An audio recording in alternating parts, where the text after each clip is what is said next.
ఉగ్ర సంస్థ అల్ Qaeda Arabian పెనున్సులా విభాగం సంచలన ప్రకటన చేస్తుంది. అమెరికా అధ్యక్షుడు ట్రంప్ సహా ఆయన కార్యవర్గంలోని కీలక మంత్రులను శ్వేత సౌధం సిబ్బందిని హతమారుస్తామంటూ వెల్లడించింది.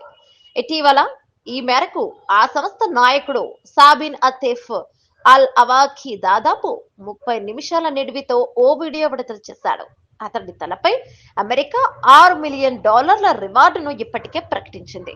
2024 మార్చిలో అల్ అవాలకి ఈ సంస్థకు అధిపతిగా బాధ్యతలు చేపట్టాడు.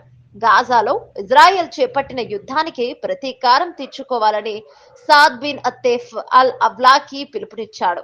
అమెరికాలోని లక్ష్యాలపై దాడులు చేసేందుకు ఎలాంటి హద్దులు లేవని చెప్పాడు. ఈ సందర్భంగా అధ్యక్షుడు Trump, vice president JD Vance, విదేశాంగ మంత్రి మార్కో రూబియో, రక్షణ మంత్రి Pete Hegseth, tech billionaire Elon Musk సహా శ్వేత సౌధంతో సన్నిహిత సంబంధాలున్న ప్రతి ఒక్క అధికారిని, నాయకుడిని, వారి కుటుంబాలను, బంధువులను లక్ష్యంగా చేసుకుంటామని అల్ అవ్లాకి హెచ్చరించాడు.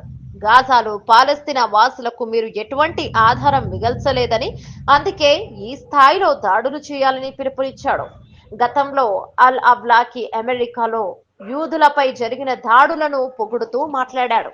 వారికి ఎక్కడా సురక్షిత ప్రదేశం అంటూ లేకుండా చేయాలని అన్నాడు.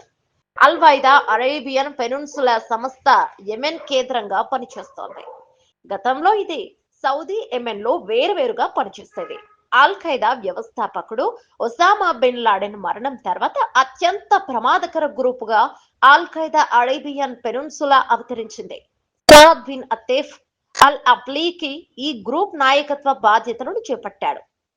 అతడు గతంలో పలుమార్లు అమెరికాపై దాడికి పిలుపునిచ్చాడు. అతడి తలపైన 50 కోట్ల రివార్డు ఉంది. అల్ ఖైదా ఈ పెనిన్సులా విభాగమే అత్యంత చురుగ్గా పనిచేస్తోంది.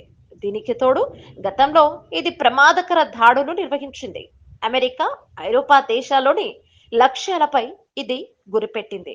2009 అండర్వేర్ బాంబర్ కుట్ర, 2015లో చార్లీ హెడ్డీపై దాడి దీని పనే. దీంతో అమెరికా విదేశాంగ శాఖ దీనిని ఉగ్ర జాబితాలో చేర్చింది.